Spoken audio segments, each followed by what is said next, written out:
आज के इस एजुकेशनल वीडियो में स्टूडेंट्स हम कंटिन्यू करने वाले हैं क्लास 9 के SST chapter the French revolution को। स्टूडेंट्स ये इस चैप्टर का पार्ट 2 वीडियो है। अगर आपने पार्ट 1 नहीं देखा है तो उसका लिंक आपको वीडियो डिस्क्रिप्शन में मिल जाएगा। तो चलिए बच्चों शुरू करते हैं। France becomes a constitutional monarchy. देखिए कॉन्स्टिट्यूशनल मोनार्की का मतलब क्या होता है, सबसे पहले हमें ये पढ़ना चाहिए। कॉन्स्टिट्यूशनल, देखिए कॉन्स्टिट्यूशन का मतलब होता है कानून या संविधान। मोनार्की का मतलब होता है राजशाही, जहां राजा राज करता है, मोनार्क राज करता है। यानी अब फ्रांस में जो गवर्नमेंट बनी उसमें राजा तो था, लेकिन राजा की पावर्स के ऊपर कंट्रोल रखती थी एक कॉन्स्टिट्यूशनल बॉडी, जिसको लोगों ने वोट डाल के चुना हुआ था। National assembly compiled the draft of constitution in 1791। हमने लास्ट वीडियो में आपको बताया नेशनल असेंबली क्या थी। नेशनल असेंबली में 1791 में कॉन्स्टिट्यूशन को कंप्लीटली ड्राफ्ट कर लिया, बना लिया। Its main object was to limit the powers of monarch. सबसे मेन ऑब्जेक्टिव क्या था कॉन्स्टिट्यूशन का? राजा की पावर को कम करना। उनका मानना था कि जो ये इतनी ज़्यादा पावर्स हैं किसी भी कंट्री को चलाने की, ये किसी एक के हाथों में होने की बजाय सेपरेट कर दी जानी चाहिए और अलग अलग इंस्टीट्यूशंस को दे दी जानी चाहिए। यानी कहने का मतलब क्या है कि देखिए, रूल बनाने की पावर, रूल को लागू करने की पावर, लोगों को पनिश करने की पावर, इतनी सारी पावर एक ही इंस्टीट्यूशन या एक ही ग्रुप ऑफ पीपल के हाथ में नहीं रहनी चाहिए, बल्कि डिवीजन ऑफ पावर होना चाहिए। अलग अलग ऑर्गन्स होने चाहिए गवर्नमेंट का के, और हर ऑर्गन के अपने काम होने चाहिए। तो इस तरीके से ये मानना था कॉन्स्टिट्यूशनल बॉडी का, नेशनल असेंबली का। तो इसीलिए गवर्नमेंट के 3 ऑर्गन्स बनाए गए, लेजिस्लेचर, एग्जीक्यूटिव और जुडिशरी। और जब फ्रांस की गवर्नमेंट के ये 3 पार्ट्स बना दिए गए, तब फ्रांस एक कॉन्स्टिट्यूशनल मोनार्की बन गया। किस तरीके से सिस्टम काम करता था, बहुत ही बढ़िया फिगर के हेल्प से आपको समझाया गया है। सबसे पहले तो फ्रांस के जितने भी सिटीजन्स थे उनको 2 पार्ट्स में डिवाइड किया गया, एक्टिव सिटीजन्स और पैसिव सिटीजन्स। एक्टिव सिटीजन्स वो होते थे जिनके पास वोटिंग राइट्स होते थे, पैसिव सिटीजन्स वो होते जिनके पास वोटिंग राइट्स नहीं होते थे। तो स्टूडेंट्स मैं आपको बता दूं कि शुरू में जब कॉन्स्टिट्यूशन ड्राफ्ट हुआ फ्रांस का, तो सिर्फ 28 मिलियन में से सिर्फ 4 मिलियन को ही वोटिंग राइट्स मिले थे। वोटिंग राइट्स किसको थे किसको नहीं थे उसके भी कुछ रूल्स थे, जैसे कि वीमेन को, बच्चों को, 25 साल से नीचे किसी को भी वोटिंग राइट नहीं थे, ठीक है। और वोट एंटाइटलमेंट सिर्फ कुछ ही लोगों के हाथ में था, और ज्यादातर लोग जो थे वो वेल्दी थे। यानी एक्टिव सिटीजन्स में ज्यादातर वही लोग आते थे जो इनकम टैक्स भरते थे या जो अमीर थे, जिनके पास पैसा था। तो जो एक्टिव सिटीजन्स होते थे वो वोट डाल के चुनते थे जजेस को। जजेस का मतलब जो कि जुडिशरी का काम करते थे, गलत करने में पनिशमेंट देते थे। और यही एक्टिव सिटीजन्स जो हैं वो वोट डाल के चुनते थे इलेक्टर्स को। देखिए इलेक्टर्स कौन थे? जितने भी एक्टिव सिटीजन्स थे फ्रांस के उस वक्त, उन्होंने वोट करके 50,000 लोगों को चुना। उन 50,000 लोगों ने वोट करके नेशनल असेंबली को चुना। इस नेशनल असेंबली में 745 मेंबर्स होते थे। यानी नेशनल असेंबली एक इनडायरेक्टली इलेक्टेड बॉडी थी जिसको लोगों ने चुना था, लेकिन इनडायरेक्टली चुना था। नेशनल असेंबली जो थी वो किंग के ऊपर और मिनिस्टर्स के ऊपर कंट्रोल रखती थी। यानी जो भी नया प्रोविजन बनाया जाता मिनिस्टर्स की तरफ से या किंग की तरफ से, उसको नेशनल असेंबली का अप्रूवल जरूरी होता था। और इसी तरीके से किंग के पास वीटो पावर होती थी। अब ये वीटो पावर क्या होती है? वीटो पावर यानी नेशनल असेंबली के लिए गए किसी भी डिसीजन को किंग स्टॉप कर सकता था। ये किंग के पास एक स्पेशल पावर थी, वीटो पावर। यानी नेशनल असेंबली के अगर सारे मेंबर्स भी किसी डिसीजन को लेने के पक्ष में हैं और किंग उसके खिलाफ है, तो किंग अपनी वीटो पावर का यूज करके उस डिसीजन को निरस्त कर सकता था। तो इस तरीके से फ्रांस एक कॉन्स्टिट्यूशनल मोनार्की बना। इस तरीके से उसके 3 ऑर्गन्स बने, एक तो जुडिशरी, एक एग्जीक्यूटिव और एक लेजिस्लेचर। आगे देखते हैं 1791 में जो कॉन्स्टिट्यूशन बना उसने जो असली पावर दी वो नेशनल असेंबली को दी। नेशनल असेंबली एक इनडायरेक्टली इलेक्टेड बॉडी थी। सिटीजन्स कुछ इलेक्टर्स को चुनते थे, मैंने आपको बताया, और वही इलेक्टर्स आपस में वोट डाल के नेशनल असेंबली के 745 मेंबर्स को चुनते थे जो देश चलाते थे। सारे सिटीजन्स के पास वोटिंग राइट नहीं थे, सिर्फ उन्हीं लोगों के पास वोटिंग राइट थे, उन्हीं मैन के पास जो 25 साल से ऊपर के हैं और जो इतना टैक्स भरते हैं कि 3 डेज ऑफ लेबरर्स वेज के लगभग टैक्स भरते हैं। यानी उन आदमियों के पास वोटिंग राइट थे जो, पहली बात तो 25 साल से ऊपर के हैं, दूसरी बात वो इतना टैक्स भरते हैं जितनी 3 दिन की मजदूर की दिहाड़ी होती है ऑन एन एवरेज। सिर्फ उन्हीं को वोटिंग राइट थे, ठीक है। बच्चों को और औरतों को वोटिंग राइट नहीं थे। The remaining man and all women were classed at passive citizens, बाकी आदमियों और औरतों को पैसिव सिटीजन माना गया। To qualify as an elector and then as a member of the assembly a man had to belong to the highest bracket of tax payers. यानी कहने का मतलब क्या है कि अगर किसी को वोटिंग राइट चाहिए होते थे, किसी को एक्टिव सिटीजन बनना होता था, तो उसको टैक्स पेयर्स की ऊपर वाली लिस्ट में शामिल होना होता था। आगे देखिए, ये है declaration of rights of man and citizen. ये देखिए, ये एक डायग्राम यहाँ पे बताया गया है। इस डायग्राम में ये जो लेडी है, ये जो है फ्रांस को रिप्रेजेंट कर रही है, और ये जो लेडी है ये कानून को रिप्रेजेंट कर रही है। यानी कानून जो है वो, अब फ्रांस जो है वो कानून के हिसाब से चलेगा। Declaration of rights of man and citizen, यानी जितने भी फ्रेंच सिटीजन हैं उनको कुछ फंडामेंटल राइट्स दिए गए, वो जो फंडामेंटल राइट्स उनसे कोई छीन नहीं सकता था। यहां देखिए, declaration of rights of man को इंग्लिश में ट्रांसलेट करके इन्होंने दिखाया गया है। ठीक है, अभी मैन जो है वो बोर्न फ्री है, उसको स्लेव नहीं बनाया जा सकता बाय बर्थ। ठीक है, और जितनी भी पॉलिटिकल पार्टीज बनेंगी उन सबका काम होता है कि जो फंडामेंटल राइट्स हैं, जो राइट्स दिए गए हैं मैन को, सिटीजन्स को, वो प्रोटेक्ट करना। इस तरीके के कुछ राइट्स दिए गए थे। कॉन्स्टिट्यूशन की शुरुआत हुई 1791 में declaration of rights of man and citizen के साथ। कुछ फंडामेंटल राइट्स दे दिए गए, जैसे राइट टू लाइफ, जिंदा रहने का अधिकार, फ्रीडम ऑफ स्पीच, बोलने का अधिकार, फ्रीडम ऑफ ओपिनियन, अपना विचार मुक्त रूप से रखने का अधिकार, इक्वलिटी बिफोर लॉ, कानून के सामने सबको बराबर मानने का अधिकार।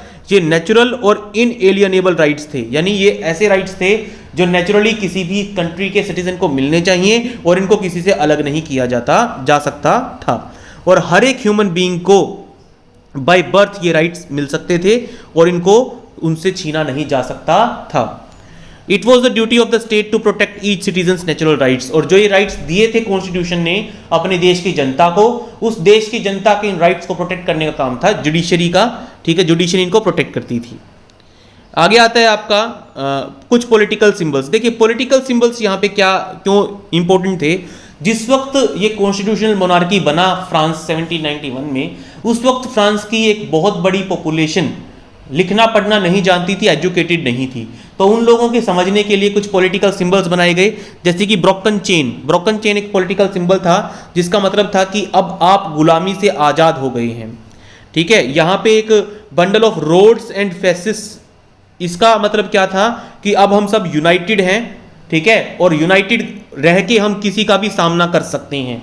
ठीक है, यूनाइटेड रहेंगे हम। ये देखिए, जो बंडल बना रखा है पीछे, ये फ्रेंच सिटीजन्स को की यूनिटी को शो करता है। आगे है ये the I with in a triangle radiating light, एक ट्रायंगल के अंदर आंख है और लाइट निकल रही है। ये नॉलेज को रिप्रेजेंट करती है कि अब हम इग्नोरेंस से दूर हो गए हैं, अज्ञानता से दूर हो गए हैं, नॉलेज की तरफ जा रहे हैं। आगे है ये स्केप्टर, ये सेप्टर बोलते हैं जिसको, ये रॉयल पावर को, किंग की पावर को रिप्रेजेंट करता था। आगे है snake biting its own tail, snake जो अपनी खुद की टेल काट रहा है और एक सर्कल बना रहा है, इसका मतलब है इटर्निटी को दिखाता है। इटर्निटी का मतलब अब जो ये आंदोलन शुरू हुआ है, अब जो ये सिस्टम शुरू हुआ है, इसका ना तो कोई शुरुआत है ना कोई एंड है, ये चलता ही रहेगा। आगे आता है red Friesian cap. Red Friesian cap वो गुलाम पहनते थे जो अब आजाद हो चुके थे। आगे आता है ये लेडी जो कि ब्लू व्हाइट और रेड कलर के कपड़े पहनी हुई है, ये फ्रांस को रिप्रेजेंट करती है। और ये जो लेडी, जो विंग्ड लेडी है, जो पंखों वाली लेडी है, ये लॉ को रिप्रेजेंट करती है, कानून को, कि अब जो फ्रांस है वो कानून के हिसाब से चलेगा। ये जो लॉ टैबलेट्स हैं ये रिप्रेजेंट करती हैं कि कानून के सामने सब बराबर हैं, कोई कम या ज़्यादा नहीं है। तो अब आगे आता है France abolishes monarchy and becomes a republic. अब आगे क्या होगा? अब तक जो हमने सिस्टम पढ़ा कि फ्रांस जो है वो एक कॉन्स्टिट्यूशनल मोनार्की बन गया था। कॉन्स्टिट्यूशनल मोनार्की का मतलब मैंने आपको बताया कि राजा भी होता था और एक लोगों की इलेक्ट की हुई असेंबली भी होती थी, और जो नेशनल असेंबली थी, जो इलेक्टेड असेंबली थी, वो राजा की पावर्स को कंट्रोल करती थी। अब क्या होगा? अब कुछ ऐसा होगा कि राजा को पूरे तरीके से हटा दिया जाएगा और फ्रांस कंप्लीटली एक रिपब्लिक बन जाएगा और राजा का कंट्रोल पूरी तरीके से फ्रांस पे से हटा दिया जाएगा। यानी France will now be a republic. Republic का मतलब होता है कोई ऐसी कंट्री जिसका हेड वोट डाल के इलेक्ट करके चुना जाता है, डायरेक्टली वोटिंग हो या फिर इनडायरेक्टली वोटिंग हो। जैसे इंडिया भी एक रिपब्लिक है, एक डेमोक्रेटिक रिपब्लिक है इंडिया। फ्रांस में जो सिचुएशन थी वो काफी टेंस थी 1791 के बाद के कुछ सालों में। लुईस 16 ने कॉन्स्टिट्यूशन को साइन कर दिया था, लेकिन किंग लुईस 16 सीक्रेटली कुछ नेगोशिएशंस करता है किंग ऑफ प्रुशिया के साथ। देखिए फ्रांस में जो कुछ हुआ उससे फ्रांस की नेबरिंग कंट्रीज के राजा डरे हुए थे। क्यों? क्योंकि फ्रांस के सिटीजन्स ने जिस तरीके से रेवोल्यूशन करके अपने खुद के राजा की पावर्स को खत्म कर दिया था, वैसा ही काम हमारे देशों में भी हो सकता है, ऐसा फ्रांस के पड़ोसी देश और वर्ल्ड के बाकी देश सोच रहे थे। इसीलिए कुछ नेबरिंग कंट्रीज के रूलर्स ने प्लान बनाया कि फ्रांस में जो डेवलपमेंट्स हो रही हैं उनको रोका जाए और अपनी ट्रूप्स को सेंड करने की सोचने लगे। वो कहाँ पे सोचने लगे? 1789 के समर में जो कुछ भी इवेंट्स हुई थी वो इवेंट्स उन राजाओं को पसंद नहीं आ रही थी, ठीक है। और सब राजा, नेबरिंग कंट्रीज के राजा चाहते थे कि फ्रांस में दोबारा से मोनार्की एस्टेब्लिश की जाए और जो इलेक्टेड बॉडी है नेशनल असेंबली, इसको ध्वस्त किया जाए, इसको खत्म किया जाए। इसीलिए वो प्लान कर रहे थे अपनी ट्रूप्स को फ्रांस में भेजने का। और जो फ्रांस का जो रूलर था लुई 16, वो इस सबके पक्ष में था। तो इससे पहले कि ऐसा कुछ होता, नेशनल असेंबली ने 1792 में प्रूशिया और ऑस्ट्रिया के खिलाफ जंग छेड़ दी। देखिए अब नेशनल असेंबली क्योंकि देश को कंट्रोल कर रही थी, तो किसी भी लड़ाई को शुरू करने का या फिर खत्म करने का जो हक था वो नेशनल असेंबली के पास था। तो अप्रैल 1792 में नेशनल असेंबली ने प्रूशिया और ऑस्ट्रिया के खिलाफ जंग का ऐलान कर दिया। हजारों वॉलंटियर्स अलग अलग डिस्ट्रिक्ट से आर्मी ज्वाइन करने आने लगे और लोगों ने इस लड़ाई को देखा, किंग्स वर्सेस पीपल, जनता वर्सेस राजा की लड़ाई के तौर पे, और अरिस्टोक्रेसीज के खिलाफ आम लोग इसको अपनी लड़ाई के तौर पे देखने लगे और यूरोप में एक बहुत बड़ा घमासान खड़ा हो गया। Among the patriotic songs they sang was the Marseillaise composed by poet रोजे डी लिजले। ये जो मार्सिलेज है ये आज फ्रांस का नेशनल एंथम है और ये 1792 के आसपास ही लोगों में पॉपुलर होना शुरू हुआ था। उस वक्त के फ्रेंच सिटीजन्स जो पेट्रियोटिक सिटीजन्स थे ये देशभक्ति गाना गाते हुए रोडों पे मार्च करते हुए चलते थे। It was sung for the first time by volunteers from Marseilles as they marched into Paris. Marseilles के कुछ वॉलंटियर्स थे, इस डिस्ट्रिक्ट के कुछ वॉलंटियर्स थे, वो फ्रांस में आए, पेरिस में आए पहली बार और ये गाना गाते हुए आए, ये सॉन्ग गाते हुए आए, इसलिए इस सॉन्ग का नाम मार्सिलेज पड़ा। ठीक है, आगे देखिए, the revolutionary wars brought losses and economic difficulties to the people. अब ये जो रेवोल्यूशन की कंडीशन, जो वॉर कंडीशन फ्रांस में प्रिवेल कर रही थी, इसने फ्रांस के आम लोगों की जिंदगी को बहुत ज़्यादा चेंज किया, क्योंकि ज़्यादातर आदमी वॉर फ्रंट पे थे, लड़ाई लड़ने के लिए गए हुए थे देश के लिए। औरतों की जिंदगी बदहाल होने लगी क्योंकि उनको अब गुजारा भी चलाना था और अपनी फैमिली का ख्याल भी रखना था।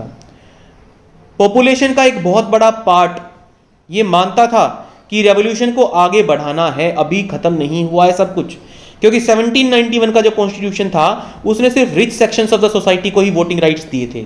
तो बहुत सारे लोग ये मानते थे फ्रांस का कि अभी भी हमारा काम पूरा नहीं हुआ है, हमें हर एक सिटीजन को वोटिंग राइट्स दिलाने हैं।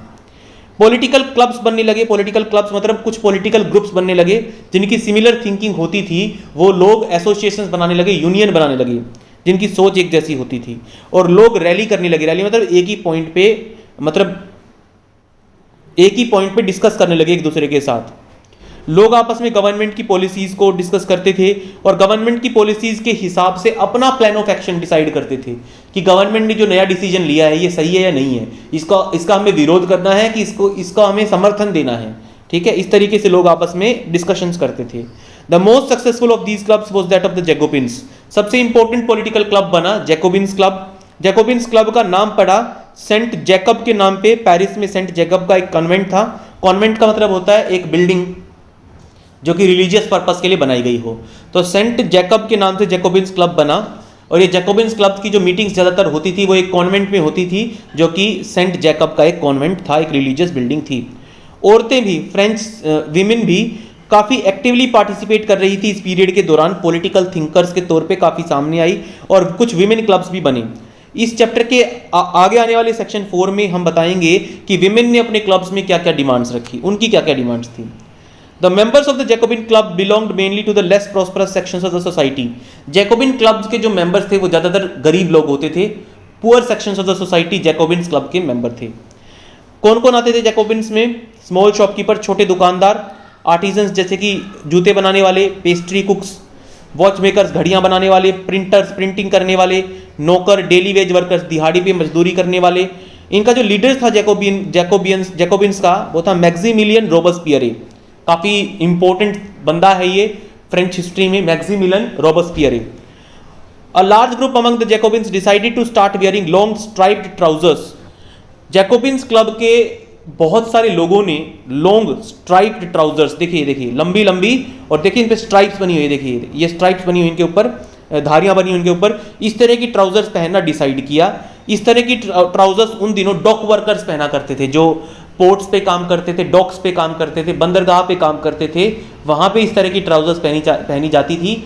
तो किन्होंने जैकोबिन्स ने इस तरह की ट्राउजर्स को अपना पहनावा बनाने की सोची। This was to set themselves apart from fashionable sections of the society, especially nobles who wore knee breeches.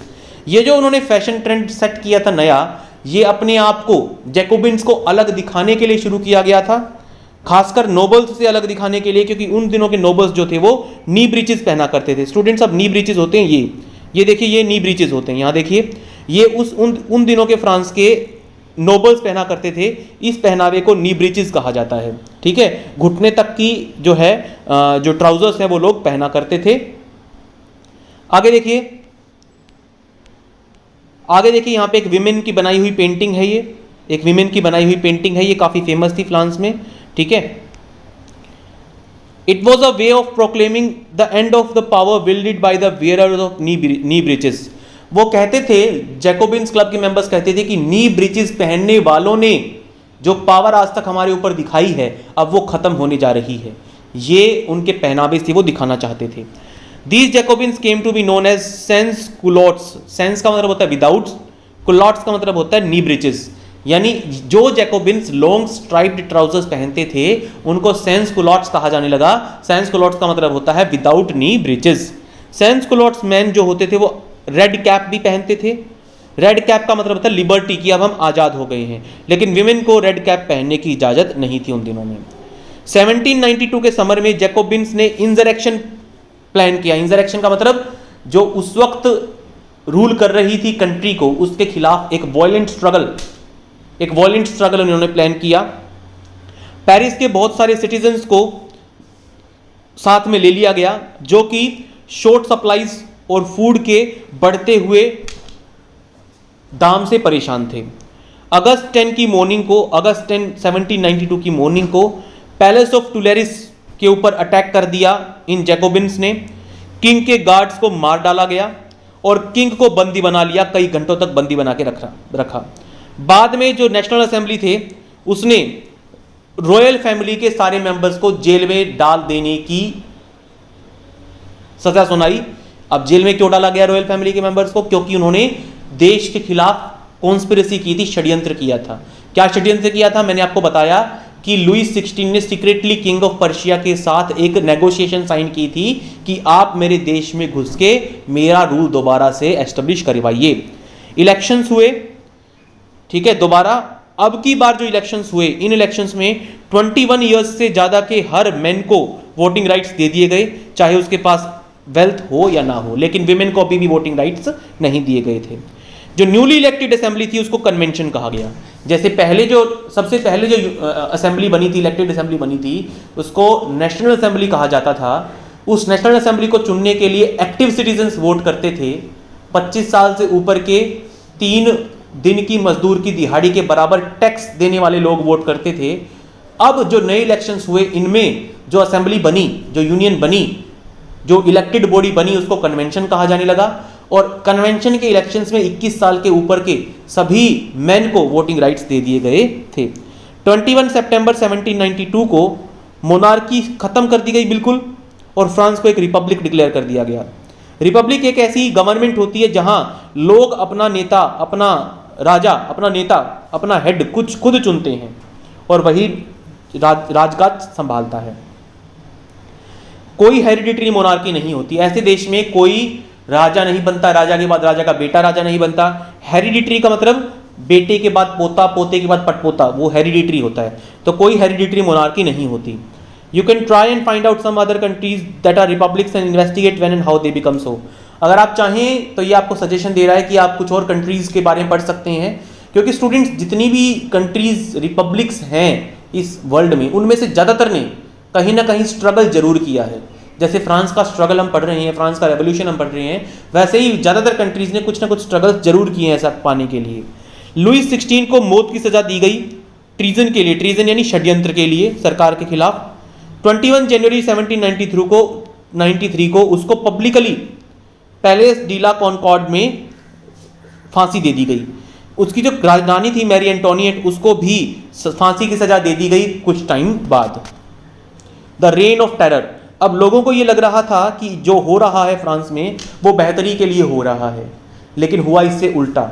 Maximilian रोबेस्पियरे के हाथ में सरकार आई, जैकोबिन्स क्लब के हाथ में सरकार आई, और उन्होंने बहुत ज़्यादा स्ट्रिक्टली अपने रूल्स लोगों के ऊपर थोपना शुरू कर दिया। और बात बात पे जो लोग जैकोबिन्स क्लब की बातों से एग्री नहीं करते थे, सहमत नहीं होते थे, उनको जेलों में डालना शुरू कर दिया।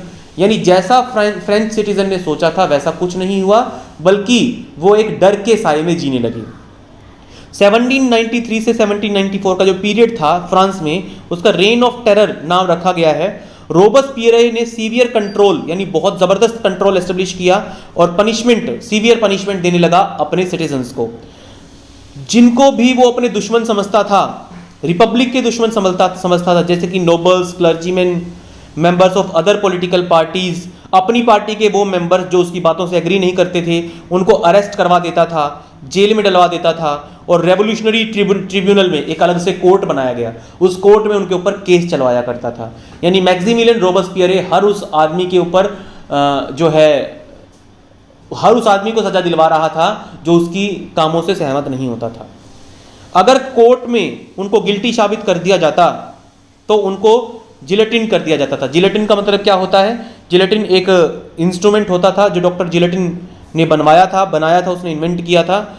ये लोगों का सिर कलम करने का एक औजार होता था। देखिए यहाँ पे जिलेटिन दिखाया जा रहा है, देखिए ये इसको जिलेटिन कहा जाता है। और यहाँ पे इस तरीके से लिटा के लोगों का जो सिर है वो धड़ से अलग कर दिया जाता था। इस तरीके से सजा दी जाती थी उस वक्त के फ्रांस में। ठीक है सिटीजन्स, तो इस तरह की, ठीक है स्टूडेंट्स, तो इस तरह की सजा उस वक्त के फ्रांस में दी जाती थी। आगे देखिए, रोबेस्पियरे की गवर्नमेंट ने वेजेस और प्राइसेस को फिक्स कर दिया। मैक्सिमम सीलिंग का मतलब इससे ज़्यादा नहीं हो सकते। मजदूर की मजदूरी और हर चीज़ के रेट इससे ज़्यादा नहीं हो सकते, सीलिंग प्राइस उन्होंने फिक्स कर दिया। मीट और ब्रेड को राशन कर दिया गया। राशन का मतलब लोगों को सस्ते दामों में दिया जाने लगा। पीजेंट्स को, किसानों को फोर्स किया गया कि वो शहरों में लाके अपना अनाज बेचें, गांवों में आपस में ना बेचें, और वो भी उन दामों पे जो सरकार ने फिक्स कर रखी हैं। वाइट फ्लोर यानी एक्सपेंसिव वाइट फ्लोर का यूज़ बंद करवा दिया गया। फ्रांस में एक्सपेंसिव वाइट फ्लोर, महंगा वाइट फ्लोर, महंगा आटे का यूज़ बंद करवा दिया गया। और जितने भी सिटीजन्स थे उनको प्लेन ब्रेड खाने के लिए कहा गया। A loaf made of whole wheat, bread का एक लोफ जो कि पूरे व्हीट से बनाया जाता था, होल व्हीट से बनाया जाता था, वो खाने के लिए कहा गया सबको। Equality was also sought to be practice through forms of speech and address. जब हम किसी को, फ्रांस में ये कहा गया लोगों को कि जब आप किसी को एड्रेस करते, जब आप किसी को कहते हैं तो उसको सर और मैडम मत कहिए, मोन्जियर और मैडम मत कहिए, बल्कि सिटोयन और सिटोयन कहिए। इसका मतलब आप एक दूसरे को सर और मैडम की बजाय फ्रेंच सिटीजन कह के बोलिए, यानी आपकी बोली में भी इक्वलिटी झलकनी चाहिए। चर्चिज बंद करवा दिए गए और उनकी बिल्डिंग्स को सरकारी ऑफिस या सरकारी बैरक बना दिया गया। ठीक है, प्रिजन वगैरह बना दिया गया। रोबेस्पियरे ने अपनी पॉलिसीज को इतने रिलेंटलेसली लोगों के ऊपर थोपा कि उसके खुद के सपोर्टर्स भी मॉडरेशन की डिमांड करने लगे कि इतने स्ट्रिक्ट रूल्स और रेगुलेशन हमें नहीं चाहिए, हमें थोड़ा सा जो है ढीला छोड़ो, ढिलाई, मॉडरेशन का होता है थोड़ी ढिलाई दो। Finally he was convicted by a court in July 1794। आखिरकार 1794 में एक कोर्ट ने उसको सजा दी, मैक्सिमिलियन रोबेस्पियरे को। उसको अरेस्ट किया गया और अगले दिन ही उसको जिलेटिन कर दिया गया, उसका सिर धड़ से अलग कर दिया गया। तो स्टूडेंट्स यहाँ आपके टॉपिक में देखिए, यहाँ पे रेन ऑफ टेरर में क्या क्या मैक्सिमिलियन रोबेस्पियरे ने किया था, उन सब की एक लिस्ट बनाएं और उसको अच्छे से प्रिपेयर करें। एग्जाम में पूछा जा सकता है ये सवाल। आगे आपका अ डायरेक्टरी रूल्स फ्रांस, ये जो टॉपिक है अ डायरेक्टरी रूल्स फ्रांस। तो हमने देखा था कि मैक्सिमिलियन रोबेस्पियरे ने जो सरकार बनाई थी फ्रांस में, वो काफ़ी ऐसी सरकार थी जो आम लोगों को पसंद नहीं आ रही थी। तो आखिरकार हुआ क्या, मैक्सिमिलियन रोबेस्पियरे को पकड़ के उनको सजा दी गई, उनको मार दिया गया और एक नई सरकार फ्रांस में बनाई गई जिसको डायरेक्टरी कहा जाता था। जैकोबिन गवर्नमेंट के गिरने के बाद जो वेल्दी मिडिल क्लास थी उसने दोबारा फिर से पावर अपने हाथ में ले ली, यानी थर्ड एस्टेट के रिच मेंबर्स के हाथ में मेनली पावर आ गई दोबारा। एक नया कॉन्स्टिट्यूशन बनाया गया। इस नए कॉन्स्टिट्यूशन में non propertied sections of the society को राइट टू वोट नहीं दिया गया, यानी वोटिंग राइट सिर्फ उन मेन को दिए गए जिनके पास कुछ न कुछ प्रॉपर्टी थी। 2 लेजिस्लेटिव असेंबलीज बनाई गई, जैसे हमारे इंडिया में होती है लोकसभा और राज्यसभा होती है, स्टेट में विधानसभा होती है, ठीक उसी तरीके की 2 लेजिस्लेटिव असेंबलीज फ्रांस में भी बनाई गई। और ये दोनों काउंसिल्स मिलके डायरेक्टरी को अपॉइंट करती थी। डायरेक्टरी 5 मेंबर्स की एक काउंसिल होती थी, एक ग्रुप होता था, और यही 5 मेंबर्स मिलके पूरे फ्रांस के डिसीजंस लिया करते थे। ये जो डायरेक्टरी थी, 5 मेंबर्स की डायरेक्टरी थी, ये इसलिए बनाई गई थी ताकि जो पावर है वो किसी एक आदमी के अंडर ना हो जैसा कि जैकोबिन्स के साथ हुआ था। सारी की सारी पावर मैक्सिमिलियन रोबेस्पियरे के हाथ में जाने की वजह से वो पूरे फ्रांस को अपने अकॉर्डिंग, अपनी थिंकिंग के अकॉर्डिंग चला रहा था। ऐसा दोबारा ना हो इसीलिए एक डायरेक्टरी बनाई गई जिसमें 5 मेंबर्स होते थे। लेकिन जो डायरेक्टरी के मेंबर्स थे उनको डायरेक्टर्स कहा जाता था। वो लेजिस्लेटिव काउंसिल के मेंबर्स के साथ अक्सर किसी न किसी बात पे झगड़ते रहते थे, किसी न किसी डिसीजन पे उनकी आम राय नहीं बन पाती थी। इसीलिए जो लेजिस्लेटिव काउंसिल्स थी वो लगातार डायरेक्टर्स को बदलती रहती थी, क्योंकि डायरेक्टर्स लगातार लेजिस्लेटिव काउंसिल के साथ किसी न किसी बात पे कन्फ्लिक्ट करते थे। इस वजह से फ्रांस में पॉलिटिकल इंस्टेबिलिटी थी। इंस्टेबिलिटी क्यों? क्योंकि जो डायरेक्टरी बनाई गई थी उसके मेंबर्स लगातार बदलते जा रहे थे, लगातार बदले जा रहे थे। और इसी डायरेक्टरी की इंस्टेबिलिटी का फायदा उठाते हुए मिलिट्री डिक्टेटर नेपोलियन बोनापार्ट ने फ्रांस के रूल को अपने हाथ में ले लिया। नेपोलियन बोनापार्ट ने मिलिट्री की हेल्प से जो कॉन्स्टिट्यूशनली इलेक्टेड गवर्नमेंट थी, जो डायरेक्टरी थी, उसको ओवरथ्रो कर दिया, उसको हटा दिया और खुद मिलिट्री डिक्टेटर बन बैठा फ्रांस का। Through all these changes in the form of government, the ideals of freedom, of equality before the law, and of fraternity remained inspiring ideals that motivated political movements in France and rest of Europe during the following century. वैसे तो कई बार changes आई। देखिए France में काफ़ी instability है। शुरू में तो क्या होता था, मोनार्की होती थी, लुई 16 वहाँ का राजा था। लोगों ने आपस में थर्ड एस्टेट के मेंबर्स ने स्ट्रगल किया, नेशनल असेंबली बनाई, किंग को मजबूरन नेशनल असेंबली को अप्रूवल देना पड़ा और एक कॉन्स्टिट्यूशनल मोनार्की बन गया फ्रांस। कॉन्स्टिट्यूशनल मोनार्की बनने के बाद फ्रांस में आई कन्वेंशन, मैक्सिमिलियन रोबेस्पियरे का रूल आया और उसके बाद मैक्सिमिलियन रोबेस्पियरे ने जिस तरह की सरकार चलाई फ्रांस में वो लोगों को पसंद नहीं आई। आखिरकार रोबेस्पियरे को भी पनिश किया गया और फिर डायरेक्टरी नाम की एक गवर्नमेंट बनाई गई। डायरेक्टरी भी पॉलिटिकली इनस्टेबल थी। उसके बाद आता है मिलिट्री ओवरथ्रो, ठीक है, मिलिट्री डिक्टेटर नेपोलियन बोनापार्ट का रूल। नेपोलियन बोनापार्ट एक बहुत ही एबल एडमिनिस्ट्रेटर था और लोग उसमें एक तरीके से भगवान को देखते थे। कुछ लोग ऐसे थे जो नेपोलियन को सपोर्ट करने वाले थे, उसमें भगवान को देखते थे कि ये जो बंदा है ये फ्रांस को वैसा बना सकता है जैसा हम सपनों में सोचते हैं। ऐसा कुछ लोगों का नेपोलियन बोनापार्ट के बारे में सोचना था। Did women have a revolution? अब ये स्टूडेंट्स विमेन का क्या कॉन्ट्रीब्यूशन रहा फ्रेंच रेवोल्यूशन में, बहुत इंपॉर्टेंट ये आर्टिकल है, ध्यान से पढ़ेंगे। शुरुआत से ही विमेन ने काफी एक्टिव रोल प्ले किया उन सारी घटनाओं में जिन्होंने फ्रेंच सोसाइटी में इंपॉर्टेंट चेंजेस इंट्रोड्यूस किए। उनका मानना था, विमेन का मानना था कि उनकी इन्वॉल्वमेंट से रेवोल्यूशन और ज्यादा प्रेशराइज हो जाएगा और गवर्नमेंट कुछ ऐसे मेजर्स जरूर लेगी जिससे विमेन की जिंदगियों में सुधार आएगा। थर्ड एस्टेट की ज्यादातर औरतें थी वो काम किया करती थी, वर्किंग विमेन थी। वो या तो सीमस्ट्रेसेस का या लॉन्ड्रेसेस का यानी कपड़े धोती थी या तो धोबी का काम करती थी। सीमस्ट्रेस का मतलब होता है कपड़े सीलने का काम करती थी।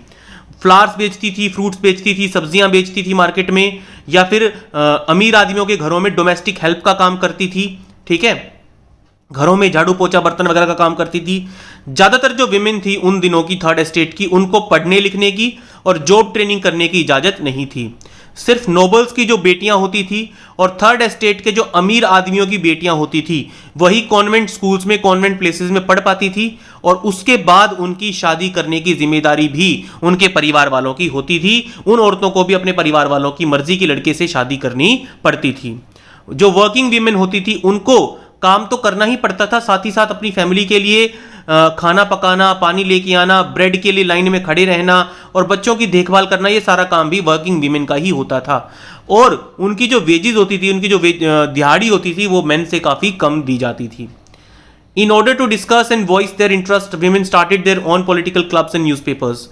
विमेन की आवाज़ को उठाने के लिए, बुलंद करने के लिए औरतों ने भी खुद के पॉलिटिकल क्लब्स, जैसे एक जैकोबिन था, वो तो मेन का क्लब था, वैसे ही औरतों ने भी कुछ पॉलिटिकल क्लब्स शुरू किए, कुछ न्यूज़पेपर शुरू किए जहां विमेन के इंटरेस्ट की बात की जाती थी। लगभग 60 विमेन क्लब्स बनाए गए अलग अलग फ्रांस के अलग अलग एरियाज में। The society of revolutionary and Republican women, ये आप याद कर लें students, the society of revolutionary and Republican women सबसे फेमस विमेन ऑर्गेनाइजेशन थी फ्रेंच रेवोल्यूशन के दौरान। उनकी मेन डिमांड क्या थी? इसकी जो सोसाइटी थी, विमेन पॉलिटिकल क्लब था, इसकी मेन डिमांड थी कि विमेन को भी वो सारे पॉलिटिकल राइट्स दिए जाएं जो मेन को दिए गए हैं। 1791 का जब कॉन्स्टिट्यूशन बना तो विमेन काफ़ी नाराज़ हुई, काफ़ी निराश हुई, क्योंकि उनको पैसिव सिटीजन्स बना दिया गया, उनको वोटिंग राइट नहीं दिए गए। उन्होंने लगातार अपनी डिमांड सामने रखी कि हमें भी वोटिंग राइट चाहिए, हमें भी असेंबली में इलेक्ट होके जाना है, और हमें भी पॉलिटिकल ऑफिस का मतलब हमें भी पॉलिटिशियन बनना है, औरतों को भी पॉलिटिशियन बन के देश चलाने का हक दिया जाना चाहिए। तभी, क्योंकि औरतें जानती थी अगर वो खुद इलेक्शन जीत के पॉलिटिशियन बनेंगी तभी उनके जो इंटरेस्ट हैं वो गवर्नमेंट में कोई ना कोई बताने वाला होगा। यानी अगर औरतें चुन के सरकार बनाने में हेल्प करेंगी, औरतें इलेक्ट होके आगे जाएंगी, तो ही उनकी परेशानियों को सरकार के सामने रखा जा सकेगा और उनकी बेहतरी के लिए काम होंगे, ऐसा वो मानती थी। शुरुआत के सालों में रेवोल्यूशनरी गवर्नमेंट ने विमेन की लाइफ को इंप्रूव करने के लिए कुछ मेजर्स लिए, जैसे स्टेट स्कूल्स बनाए गए, सारी लड़कियों के लिए स्कूलिंग कंपलसरी कर दी गई, पेरेंट्स को स्कूल में भेजना कंपलसरी कर दिया गया लड़कियों को। उनके फादर्स उनकी शादी नहीं करवा सकते थे उनकी मर्जी के खिलाफ। मैरिज जो था वो एक कॉन्ट्रैक्ट मैरिज होने लगी, यानी मैरिज जो होती थी जैसे मैरिज रजिस्टर होने लगी, जो शादियां होती थी वो रजिस्ट्रेशन होने लगा शादियों का। ठीक है, सिविल लॉ के अंदर कानून बना दिया गया, भाई मैरिज का रजिस्ट्रेशन करना जरूरी है।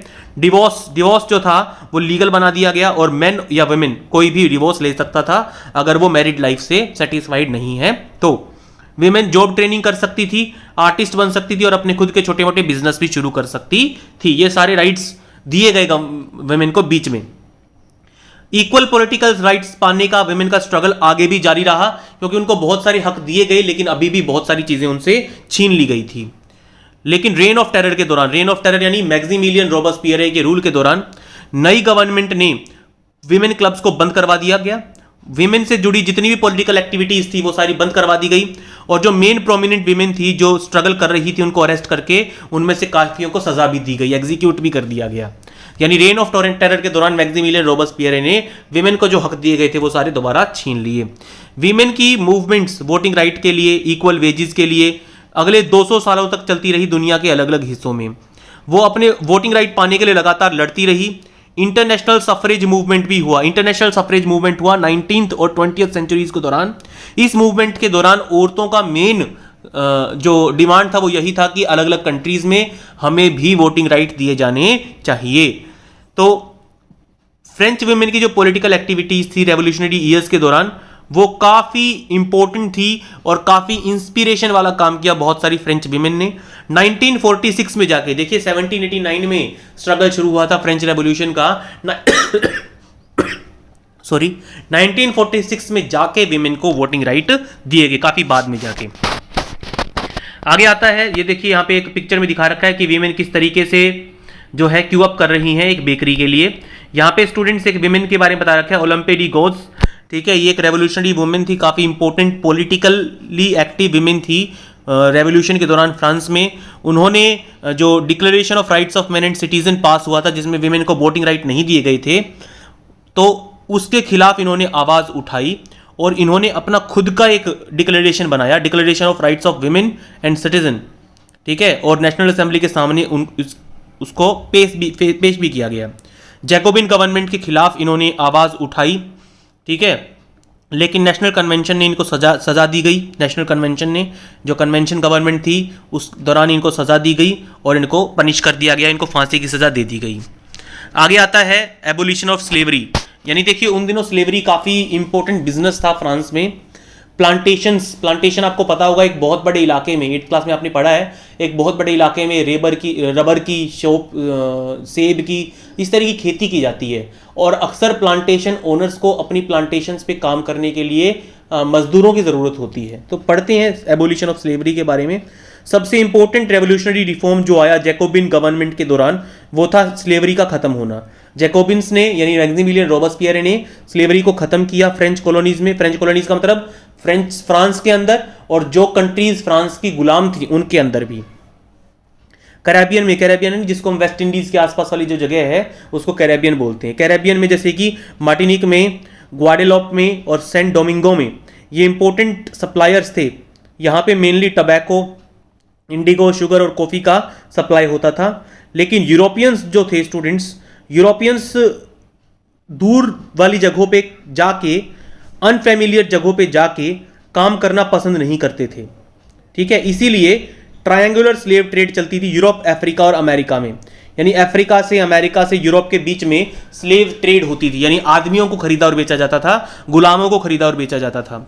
ये जो स्लेव ट्रेड है ये 17th सेंचुरी में शुरू हुई थी। जो फ्रांस के व्यापारी थे वो बोर्डेक्स या नैंतेस पे जाते थे, जो अफ्रीका में पड़ते थे।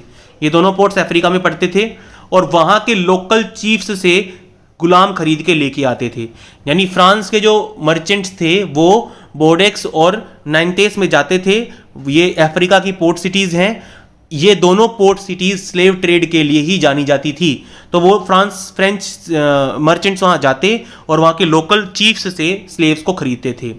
ब्रेंडेड एंड शेकल्ड, उनको जंजीरों में बांध के टाइटली पैक करके 3 महीने लंबी समुद्री यात्रा पे भेज दिया जाता था, अटलांटिक से कैरेबियन तक। वहां पे प्लांटेशन ओनर्स, फ्रेंच मर्चेंट्स उनको अफ्रीका से खरीद के लेके आते थे और अपने देश में लाके प्लांटेशन ओनर्स को बेच दिया करते थे।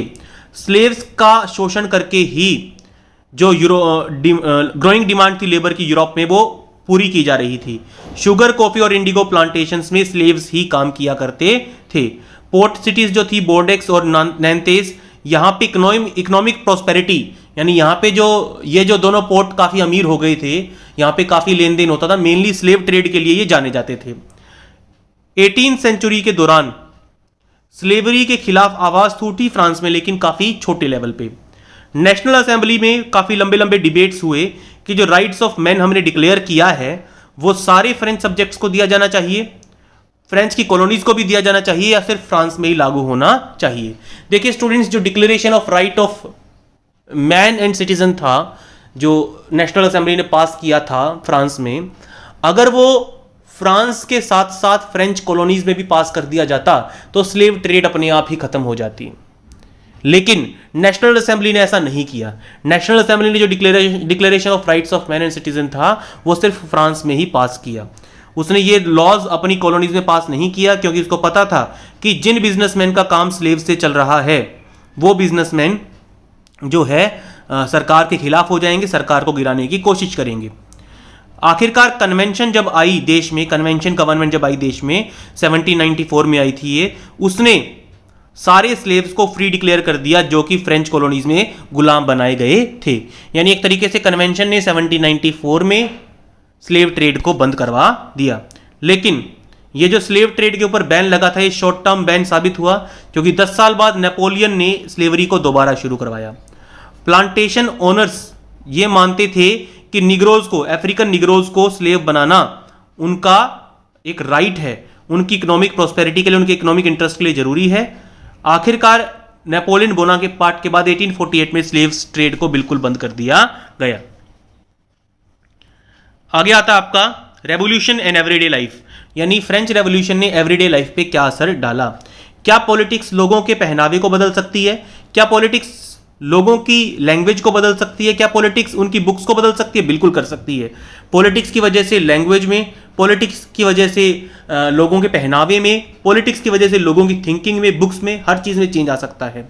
1789 के बाद फ्रांस में बहुत सारे चेंजेस आए लोगों की जिंदगी में, मैन वेमेन और चिल्ड्रन की जिंदगी में।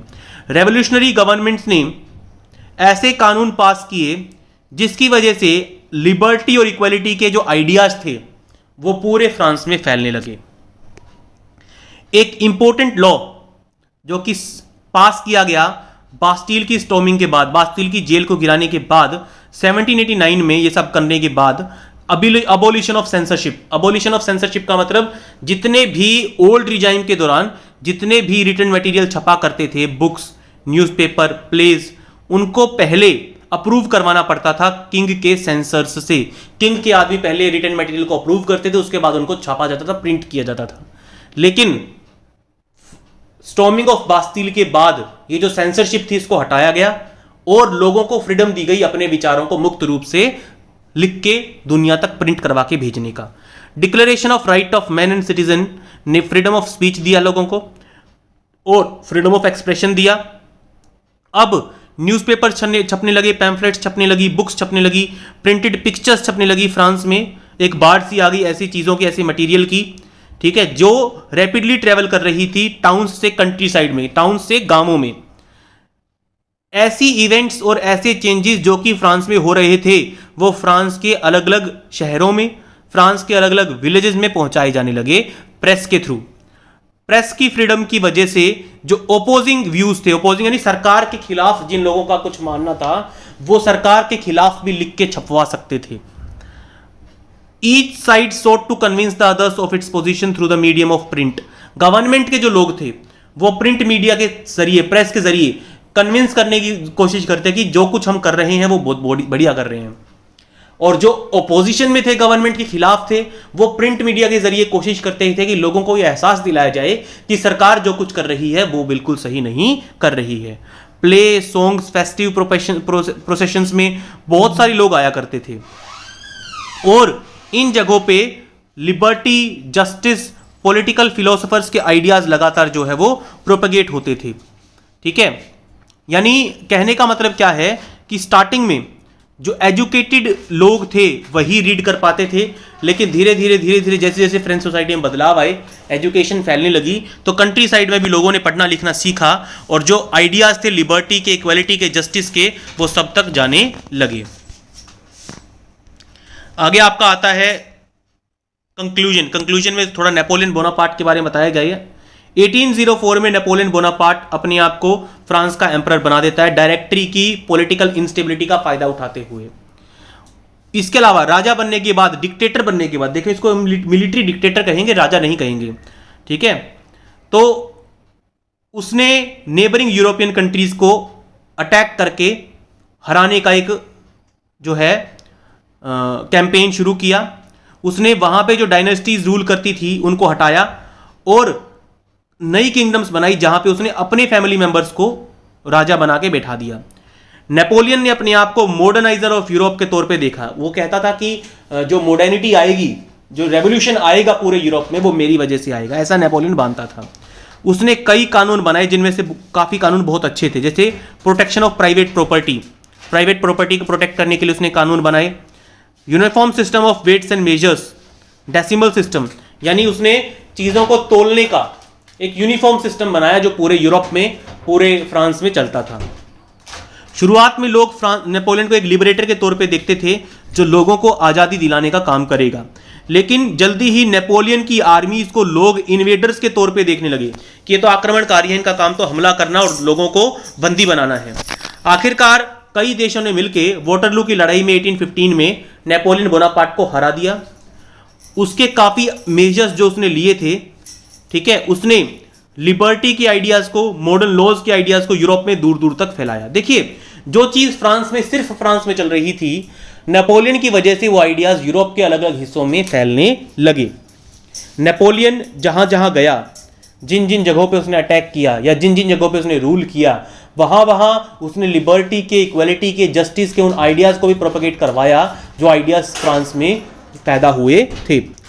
Ideas of liberty, democratic rights was the most important legacy of French revolution. French revolution का सबसे इंपॉर्टेंट जो देन है दुनिया को, वो है लिबर्टी, डेमोक्रेसी के आइडियाज सबसे पहले फ्रेंच रेवोल्यूशन ने ही दिए। फ्रांस से ये आइडियाज यूरोप में फैले 19th सेंचुरी के दौरान। यूरोप में उन दिनों फ्यूडल सिस्टम चला करता था, वो फ्यूडल सिस्टम बंद करवाया गया। Colonized peoples revoked the ideas of freedom from bondage into their movements to create a sovereign nation state। जो लोग कॉलोनीज थे, फ्रांस की, इंग्लैंड की, ब्रिटेन की जो कॉलोनीज थी, जिन देशों को गुलाम बना रखा, जैसे जो इंडिया है वो ब्रिटेन की कॉलोनी थी, तो कॉलोनाइज्ड एरियाज में भी लोगों को इन आइडियाज से सीखने को मिला और उन्होंने भी अपनी सरकार के खिलाफ आवाज उठाई कि आप लोग हमारे देश से जाइए, हम एक डेमोक्रेटिक रिपब्लिक अपने देश को बनाएंगे, अपने देश को खुद चलाएंगे। टीपू सुल्तान और राजा राममोहन रॉय दो इंडियंस थे जिन्होंने रेवोल्यूशनरी फ्रांस के इन आइडियाज को वेलकम किया और इनको काफी अच्छा समझा और लोगों तक इनको पहुंचाने की कोशिश भी की। तो स्टूडेंट्स, ये था आपका चैप्टर द फ्रेंच रेवोल्यूशन। अगर आपको वीडियो पसंद आया तो प्लीज वीडियो को लाइक कीजिए, अपने फ्रेंड्स के साथ शेयर कीजिए, कमेंट में अपने व्यूज रखिए और अगर आप इस चैनल पे नए हैं, अब तक आपने सब्सक्राइब नहीं किया है तो सब्सक्राइब कर दे, दबा दें नोटिफिकेशन बेल आइकन को, ताकि जैसे ही कोई नया वीडियो अपलोड हो तुरंत उसकी नोटिफिकेशन आपके डिवाइस तक पहुंच जाए। Thank you everyone.